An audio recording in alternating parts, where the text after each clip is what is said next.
एक लड़का पैसे कमाने के लिए शहर में आता है और वहां पर अच्छी तरह से पैसे कमाता है। जब उसकी जिम्मेवारियां कुछ कम हो जाती हैं तो वह अपने रहने के लिए एक अच्छा सा फ्लैट लेता है। उस फ्लैट को लेकर उसमें शिफ्ट होता है, लेकिन पहले ही दिन शाम के समय जब वह अपना खाना बना रहा था तकरीबन रात के 10 बजे, तो उसी दौरान उसके दरवाजे पर दस्तक होती है और जैसे ही वह लड़का दरवाज़ा खोलता है तो बाहर एक लड़की खड़ी हुई थी जो देखने में काफ़ी ज़्यादा खूबसूरत थी और पूरी तरह से नशे की हालत में थी। लड़का दरवाज़ा खोलकर उसे कुछ पूछने ही वाला था, लेकिन वह लड़की उसकी तरफ ना देखते हुए सीधा उस फ्लैट के बिस्तर पर जाती है और वहां पर आराम करने लगती है। कौन थी वह लड़की और किस वजह से यहाँ पर आई थी और क्या होता है इससे आगे, पूरी सच्चाई के बारे में जानने के लिए वीडियो को अंत तक जरूर देखें।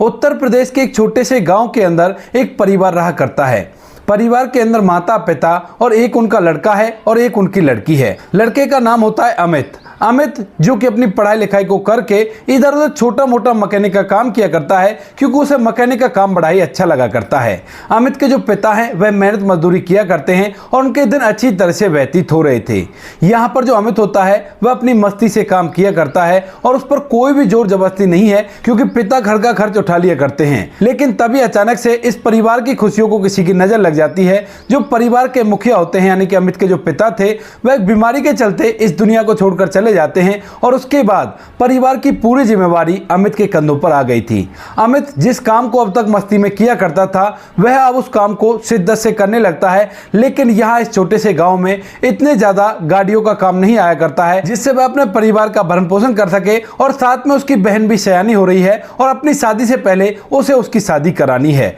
इस बात को देखकर अमित बड़ा ही परेशान होता है और एक शाम जब पूरा परिवार बैठकर आपस में बातें कर रहा था तो अमित अपनी माँ से कहने लगता है कि माँ, इस तरह से समय व्यतीत नहीं होगा, क्यों ना मैं यहां से दिल्ली चला जाऊं, क्योंकि अमित का एक जानने वाला दिल्ली में रहकर काम किया करता था और अच्छे खासे पैसे कमाया करता था। तो वह चाहता है कि वह दिल्ली में जाकर काम करे, क्योंकि वहां पर हर घर के अंदर गाड़ी है और वहां पर ढेर सारा काम मिल जाएगा। इसी वजह से वह दिल्ली में कमाना चाहता था। और जब माँ उसकी इस बात को सुनती है तो पहले तो वो मना करती है, लेकिन जब अमित कहता है कि माँ इस तरह से काम नहीं चलेगा, घर में बहन भी सयानी हो गई है, इसकी भी शादी करानी है और ऊपर से हम अगर इसी तरह से रहे तो बहुत ही गड़बड़ हो जाएगी, बहन की शादी अच्छे घर में नहीं हो पाएगी। इस बात को सुनकर माँ थोड़ी देर तक सोच विचार करती है और उसके बाद कहती है कि ठीक है बेटा, अगर तेरा मन है तो तू दिल्ली चला जा, बात कर ले पहले अपने दोस्त से, वहां पर अगर तेरा रहने का इंतजाम हो जाए तो उसके बाद ही काम पर जाना। इस बात को सुनकर जो अमित होता है वो बड़ा ही खुश होता है और दूसरे दिन सुबह सुबह अपने दोस्त के पास फोन मिला देता है और उससे बात कर लेता है दिल्ली जाने के लिए।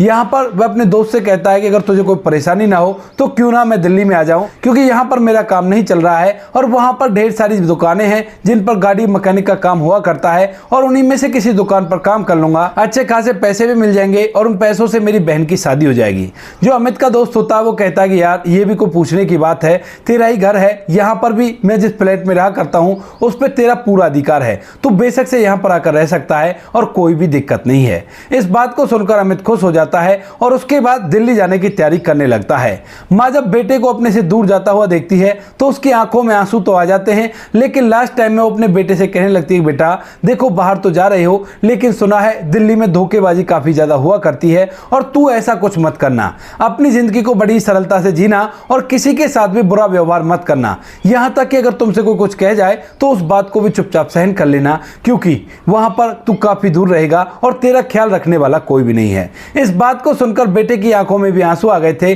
और वह अपनी माँ को गले से लगातार कहता है कि माँ तू चिंता मत कर, अब मैं बच्चा नहीं रहा हूं, मैं बड़ा हो गया हूं और जैसा तू कह रही है वैसा ही मैं रहूंगा, कोई भी परेशानी नहीं होने वाली। बहन अपने भाई का सामान पैक करती है और साथ में कुछ लड्डू बनाकर रख देती है और चूरमा भी बनाकर उसने रख दिया था। कहती है कि भैया अपना ख्याल रखना और अच्छे से काम करना और साथ में तुम्हारे खाना भी रख दिया है, रास्ते में भूख लगे तो खा लेना और वहां पर भी अगर तुम्हारा खाने पीने का इंतजाम ना हो तो इन सामानों को खाकर अपना समय व्यतीत कर लेना। अमित अपनी बहन को कहता है कि कोई बात नहीं, मैं अच्छे से खा लूंगा, तू अपना ख्याल रखना। ऐसा कहकर अमित अपनी आंखों में आंसू लेकर वहां से दिल्ली के लिए निकल जाता है, क्योंकि वह आज से पहले कभी भी इस तरह से अपने घर वालों को छोड़कर नहीं गया था। उसने ज्यादा पढ़ाई नहीं की थी, 10वीं क्लास में जाकर उसने अपने पिता से कह दिया था कि पिताजी मुझसे पढ़ाई लिखाई नहीं होगी और मैं आगे की पढ़ाई नहीं करूंगा, मैं तो कोई काम सीखूंगा। इसीलिए पिता ने भी उसको ज्यादा फोर्स नहीं किया था और एक दुकान पर मैकेनिक का काम सीखने के लिए भेज दिया था। अमित अपने घर से दिल्ली पहुंच जाता है अपने दोस्त के पास और वहीं पर आज रात रुकने का फैसला करता है, क्योंकि अब रात हो गई है और रात के समय किस दुकान पर जाकर वह अपने काम के लिए पूछेगा। दोस्त भी उसका अच्छे से वेलकम करता है और जिन सामानों को उसकी बहन ने बनाकर भेजा था उनको अमित अपने दोस्त के साथ शेयर करता है और यहाँ पर दोस्त उन सामानों को खाकर बड़ा ही खुश होता है और दोनों दोस्त वहीं पर आराम करते हैं। दूसरे दिन सुबह सुबह अमित अपने फ्लैट से निकल जाता है, वो अपने लिए काम ढूंढने के लिए, और पूरा दिन भर वहां पर इधर उधर घूमकर काम ढूंढता है। शुरू के 2-3 दिन तो उसे कोई अच्छा काम नहीं मिलता, लेकिन 2-3 दिन बाद उसे एक अच्छी सी दुकान पर काम मिल जाता है जहां पर उसे अच्छे खासे पैसे मिलने वाले थे। इसके बाद जो अमित होता है वह कहने लगता है कि भाई 1 महीने तो मैं तेरे यहीं पर रह लेता हूं, लेकिन जब मुझे सैलरी मिलेगी तो उसके बाद मैं अपना अलग से फ्लैट ले लूंगा और उसके अंदर रहने लगूंगा। इस बात को सुनकर अमित का दोस्त कहता है कि भाई ये भी कोई पूछने की बात है क्या, तू आराम से रह सकता है, कोई भी दिक्कत नहीं है। अगर उसके बाद भी तू रहना चाहे तो बेशक से रहने लेना, कोई भी परेशानी नहीं है। इसके बाद जो अमित होता है वो 1 महीने तक उस दुकान पर काम करता है और जैसे उसे पहली सैलरी मिलती है तो उसके बाद वह अपने दोस्त को फ्लैट का किराया देने लगता है।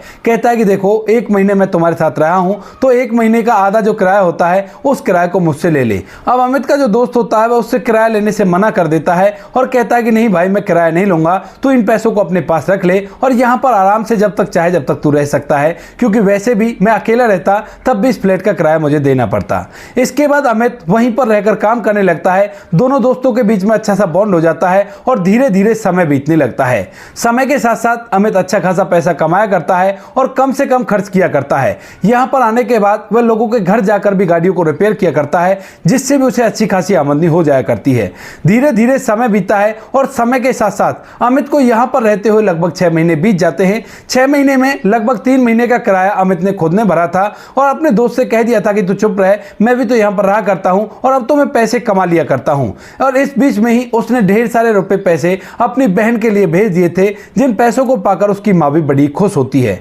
इसके बाद जो अमित होता है वह उन पैसों से जो पैसे अब तक उसने इकट्ठा किए हैं अपनी बहन की शादी कराना चाहता है और अपनी माँ से कहकर एक अच्छा से लड़के का रिश्ता उसके लिए ढूंढने लगता है। इसके बाद धीरे धीरे समय बीतता है और समय के साथ साथ उसकी माँ उसकी बहन के लिए एक अच्छे से लड़के का रिश्ता ढूंढ लेती है और अब बेटे से कह देती है कि बेटा अब शादी को 6 महीने बाकी हैं और 6 महीने में कुछ और पैसे इकट्ठा कर ले, उसके बाद तेरी बहन की शादी हो जाएगी। इस बात को सुनकर अमित भी जोर शोर से अपना काम करता है और 6 महीने के अंदर वो इतने पैसे इकट्ठे कर लेता है जिन पैसों से वो अपनी बहन की शादी करा देता है। बहन की शादी हो गई थी, जिम्मेवारियों का बोझ थोड़ा सा हल्का हो गया था और अमित अच्छे खासे पैसे कमाया करता था। तो इसी वजह से जो अमित होता है वो अब एक ठीक ठाक फ्लैट ढूंढने लगता है जिसके अंदर रहकर वह अच्छी तरह से समय व्यतीत करे, और उसका मानना था कि वह अपनी माँ को भी यहीं पर ले आएगा। यही सोचकर जो अमित होता है वह इधर उधर अपने लिए अच्छा सा फ्लैट ढूंढने लगता है और जैसे उसे एक अच्छा सा फ्लैट मिलता है तो उसके बाद वह उसे किराए पर ले लेता है। अपने दोस्त से, जिस दोस्त के यहाँ पर वो अब तक रहा था, वह उससे कहता है कि तू ऐसा कर, उस फ्लैट को छोड़ दे और यहीं पर आकर शिफ्ट हो जा, क्योंकि यहाँ पर बहुत अच्छी जगह है, बहुत अच्छी सुविधा है। लेकिन दोस्त कहता है कि नहीं यार, यहाँ से मेरी कंपनी नजदीक पड़ा करती है, तू ऐसा कर, तू वहां पर रह ले और मैं तुमसे मिलने के लिए आता रहूंगा। इसके बाद जो अमित होता है उस फ्लैट में शिफ्ट हो जाता है और यहाँ पर जैसे पहली रात को वह अपनी दुकान से वापस लौटता है और रात के 10 बजे खाना बना रहा था, तो उसी दौरान उसके घर के दरवाजे पर दस्तक होती है और जैसे ही वह दरवाजा खोलता है तो सामने एक बेहद ही खूबसूरत लड़की खड़ी हुई थी, जिसने जींस की पैंट और टॉप पहन रखी थी और वह पूरी तरह से नशे की हालत में थी। उसके हाथ में एक बोतल भी थी और जिसे देखकर वह पूरी तरह से समझ गया था कि ये लड़की नशे में धुत है। अब उसके बाद अमित उससे कुछ पूछता, उससे पहले ही वो लड़की अमित को साइड में करके उस फ्लैट के अंदर पड़े हुए बिस्तर पर लेट जाती है और थोड़ी देर में उसे नींद आ जाती है। अमित ये सब कुछ देखकर पूरी तरह से हैरान है, क्योंकि वो जवान और खूबसूरत लड़की है और वो इसके फ्लैट में क्या कर रही है। वह उसको जगाने की भी कोशिश करता है लेकिन वह लड़की नहीं जगती है। तो उसके बाद अमित पहले तो सोचता है कि क्यों ना मकान मालिक से शिकायत कर दी जाए, लेकिन तभी उसके दिमाग में आता है कि इसने मुझसे कुछ भी नहीं कहा है और चुपचाप यहाँ पर लेट गई है, तो क्यों इसे परेशान करना। अमित अपना खाना खाता है और खाना खाने के बाद उसी हॉल के अंदर पड़े हुए सोफे पर आराम करने लगता है। जैसे ही दूसरे दिन सुबह सुबह उसकी आंखें खुलती हैं तो उसी दौरान वह उस लड़की को देखने लगता है, लेकिन वो लड़की उसके फ्लैट से जा चुकी थी और दरवाजा खुला पड़ा था। इसके बाद अमित सोचने लगता है कि कोई बात नहीं, वो चली गई है तो आफत टल गई है, कोई परेशानी नहीं है। इसके बाद अमित अपने काम पर चला जाता है, लेकिन आज रात जैसे ही शाम होती है और शाम के समय वह खाना बना रहा था तो उसी समय वह लड़की फिर से आ जाती है और इसी तरह से उस बिस्तर पर लेट जाती है। इसके बाद अमित फिर से अपने सोफे पर लेट जाता है, उस लड़की को देखता रहता है, लेकिन दूसरे दिन सुबह सुबह उठकर फिर से वो लड़की वहां से गायब हो जाती है। यह सिलसिला लगभग 4 से 5 दिन तक लगातार चलता है और इसके बीच में अमित को एक बार भ्रम भी होता है कि कहीं ऐसा तो नहीं ये लड़की को भूत प्रेत हो और रात के समय मुझे ऐसा आभास होता हो। तो इसी वजह से अमित उसे छूकर भी देखता है, लेकिन सच में ही वो एक लड़की थी। इसके बाद जो अमित होता है, आज रात वह तय करता है कि आज वह पूरी रात भर जागेगा और जागने के बाद देखेगा कि यह लड़की उठकर कहां जाया करती है और कौन है यह लड़की, क्योंकि रात के समय तो वो नशे में रहा करती थी और अमित जितना भी उससे पूछ ले वह कुछ भी जवाब नहीं देती थी और चुपचाप वहां पर सो जाती थी। तो इसी वजह से अमित जब वह लड़की आकर बिस्तर पर लेट जाती है तो उसके बाद सोफे पर बैठ जाता है और उस लड़की की तरफ देखता रहता है। धीरे धीरे 1 से 2 बजते हैं, 2 से 3 बजते हैं और 3 से 4 बजते हैं, लेकिन जैसे ही 4:30 बजते हैं तो 4:30 बजे वह लड़की अपने सर को पकड़ते हुए बिस्तर से बैठी होती है और जैसे ही अमित उसको खड़ा होता देखता है तो उसके बाद जाता है और जाने के बाद पूछने लगता है, देखिए आप कई दिन से मेरे फ्लैट में सो रही हो, आप कौन हो और यहाँ पर इस तरह से शराब पीकर क्यों आया करती हो। तो वह लड़की कहने लगती है, देखिए मैं इस फ्लैट के मालिक की बेटी हूँ और ये बात जो कुछ भी मैं यहाँ पर किया करती हूँ वो आप मेरे पिता को मत बताना। इस बात को सुनकर अमित कहता है कि वो तो मैं नहीं बताऊंगा, लेकिन आप यहाँ पर क्यों आया करती हो, आप अपने घर जाया करो। तभी जो फ्लैट के मालिक की बेटी होती है वह कहने लगती है कि इसके पीछे बहुत लंबी कहानी है। तो अमित कहता है कि बताओ कौन सी कहानी है, क्योंकि पिछले 3-4 दिन से मैं अपने सोफे पर सो रहा हूं और तुम बिस्तर पर सोया करती हो। तो वो बताने लगती है कि मेरा नाम अंजलि है और कॉलेज के अंदर मैं एक लड़के से प्यार कर बैठी थी। मैं और वो दोनों एक दूसरे से सच्चा प्यार किया करते थे और एक दूसरे के साथ हम लोगों ने जीने मरने की कस्में खाई थी। लेकिन धीरे धीरे जैसे समय बीतता है तो समय के साथ साथ उस लड़के की असलियत मेरे सामने आती है और मुझे पता चलता है कि वो लड़का मुझे धोखा दे रहा है और मेरे साथ और भी कई लड़कियों के साथ इसी तरह के संबंध में रखा करता है। जब मैं उससे इस बारे में बात करती हूं तो उसके बाद वह साफ साफ बोल देता है कि देखो मैं तो अपनी जिंदगी को इसी तरह से जीऊंगा और तुम्हें जैसे अपना जीवन व्यतीत करना है उस तरह से तुम व्यतीत कर सकती हो, मैं तुमसे बिल्कुल भी बात नहीं करूंगा। उसके बाद से मैं अपने गम को मिटाने के लिए इधर उधर कोई सहारा ढूंढने लगती हूं और तभी मेरी मुलाकात कॉलेज की एक लड़की से होती है जिसका नाम पिंकी होता है और वह बार में जाकर शराब पिया करती है। स्टार्टिंग में मैं उसके साथ जाकर बार में शराब पिया करती, लेकिन एक दिन मेरे पिता को इस बारे में पता चल जाता है और उसके बाद मेरे पिता मुझे डांटने लगते हैं। उन्होंने मेरा कॉलेज जाना भी बंद करा दिया था, लेकिन बार में जाकर शराब पीने की वजह से मुझे शराब की लत लग गई थी और उसके बाद जैसे ही रात के लगभग 8 बजते हैं तो मुझे शराब पीने की लत होती है। तो उसी वजह से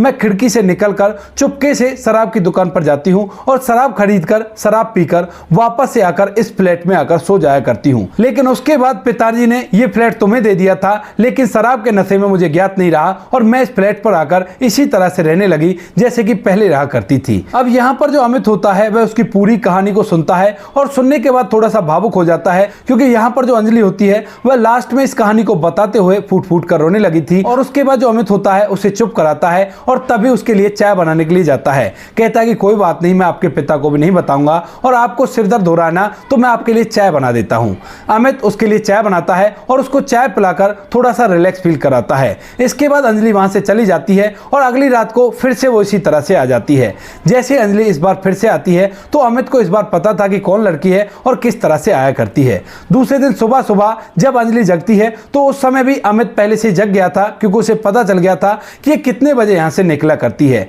जैसे ही अंजलि अमित को जगा हुआ देखती है तो पूछने लगती है कि तुम फिर से नहीं सोए। तो यहां पर अमित कहता है कि नहीं, सो तो मैं गया था लेकिन जल्दी जग गया क्योंकि तुम सुबह फिर से उठोगी और तुम्हारे लिए चाय बनानी जरूरी थी। ऐसा कहते हुए किचन के अंदर जाता है और वहां से एक कप में चाय डालकर अंजलि को लाकर दे देता है। अब अंजलि अमित के साथ काफी ज्यादा फ्रैंक हो गई थी और वो उससे कहने लगती है कि तुम कैसे इंसान हो। तो अमित कहता है कि क्यों, मेरे अंदर क्या खराबी है। तो यहां पर अंजलि कहती है देखो मैं जवान हूं, खूबसूरत हूं और नशे की हालत में मैं तुम्हारे फ्लैट में आ गई, लेकिन जब भी तुमने मुझसे कुछ भी नहीं कहा। तो उसके बाद जो अमित होता है वह उसे अपने बारे में पूरी बात बताता है और कहता है कि मेरी एक माँ है और मेरी एक बहन थी, जिस बहन की मैंने शादी करा दी है। और जब मैं वहां से दिल्ली आया था तो उस समय मेरी माँ ने मुझसे कहा था कि बेटा किसी के भी साथ गलत व्यवहार मत करना और अपनी जिंदगी को अच्छी तरह से जीना। तुम जवान हो और जवानी के बहकावे में आकर कुछ भी गलत काम मत कर देना और किसी को यह मत दिखाना कि तुम जवान हो। इस बात को सुनकर अंजलि एकदम से हैरान हो जाती है और कहने लगती है कि आज के समय में भी ऐसे इंसान हैं जो अपनी माँ की बात का इतनी अच्छी तरह से अनुसरण किया करते हैं और उनके कई बातों पर पूरी तरह से कायम रहा करते हैं।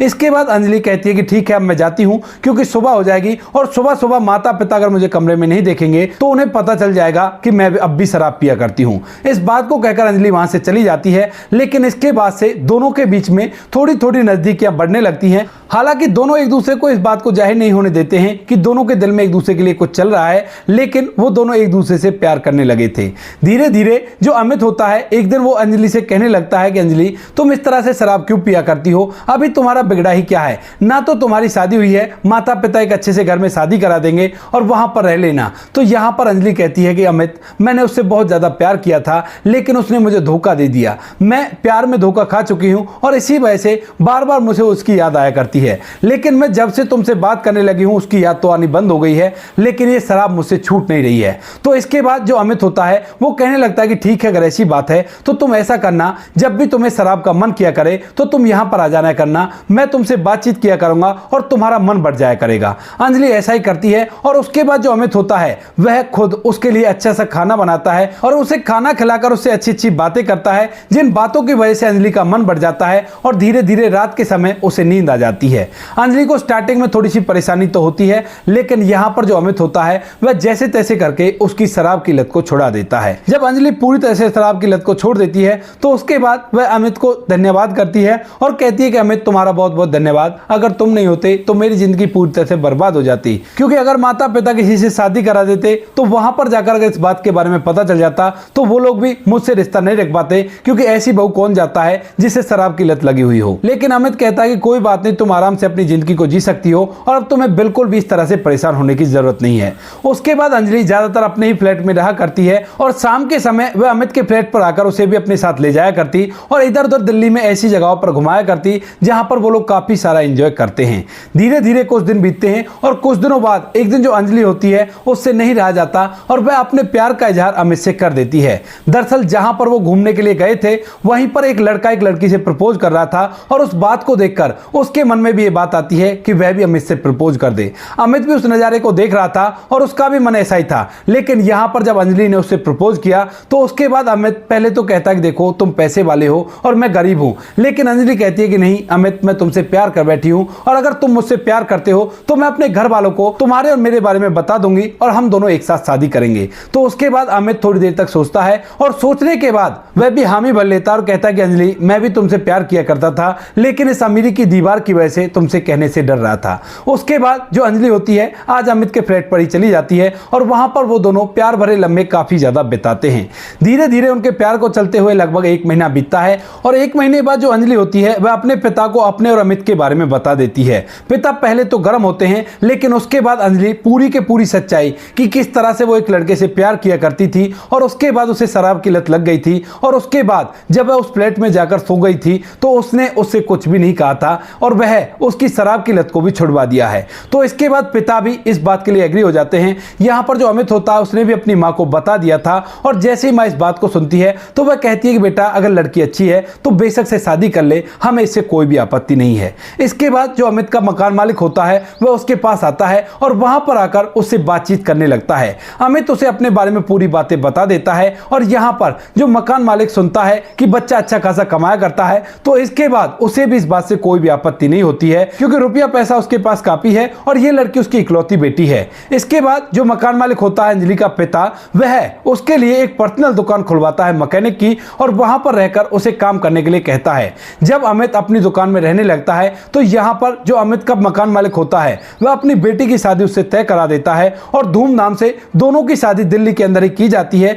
यहीं पर अमित की मां आ गई थी और उस फ्लैट को, जिस फ्लैट के अंदर अमित रहा करता था, मकान मालिक उसी के नाम कर देता है। कहता है कि बेटा, ये हमारा दहेज समझ लो और इसके अंदर तुम मेरी बेटी के साथ अच्छी तरह से रहना, क्योंकि बुढ़ापे में हमारा ख्याल भी तो तुम्हें ही रखना है और हम लोग कहां जाएंगे। इस बात को सुनकर अमित स्वीकार करता है कि मैं आपके फ्लैट में रह लूंगा और उनकी अच्छी से देखभाल करने लगता है। यहाँ पर जो अंजलि के पिता होते हैं उनका एक छोटा मोटा बिजनेस होता है और यहाँ पर जो अमित होता है वह अब उनके बिजनेस को भी संभालने लगता है और अब फिलहाल के समय में वो लोग खुशियों के साथ अपना जीवन व्यतीत कर रहे हैं। अमित अपनी माँ के साथ साथ अपने सास ससुर की भी सेवा किया करता है और यहाँ पर जो उसकी बहन होती है अमित की, वह भी दिल्ली में उसके मिलने के लिए आ जाया करती है। जब भी कभी अमित की बहन आया करती तो अंजलि अच्छे से उसका वेलकम किया करती और यहाँ पर अमित की बहन को भी अंजलि बड़ी ही पसंद होती है। तो दोस्तों, ये थी आज की कहानी। आपको जैसी भी लगी हो कमेंट सेक्शन में बता देना। वीडियो अगर अच्छी लगी हो तो वीडियो को लाइक और चैनल को सब्सक्राइब जरूर करें ताकि हमें थोड़ा सा हौसला मिले आप लोगों के लिए ऐसी अच्छे वीडियो बनाने के लिए। इन कहानियों को सुनाने का उद्देश्य किसी को परेशान करना बिल्कुल भी नहीं है। ये कहानी आपको इसलिए सुनाई जाती है ताकि आप लोग इन कहानियों में से कुछ ना कुछ सीख सको और अपने जीवन में उस चीज़ को अप्लाई कर सको। मिलते हैं किसी नेक्स्ट वीडियो में नए टॉपिक के साथ। तब तक के लिए जय हिंद, जय भारत, जय हिंदुस्तान।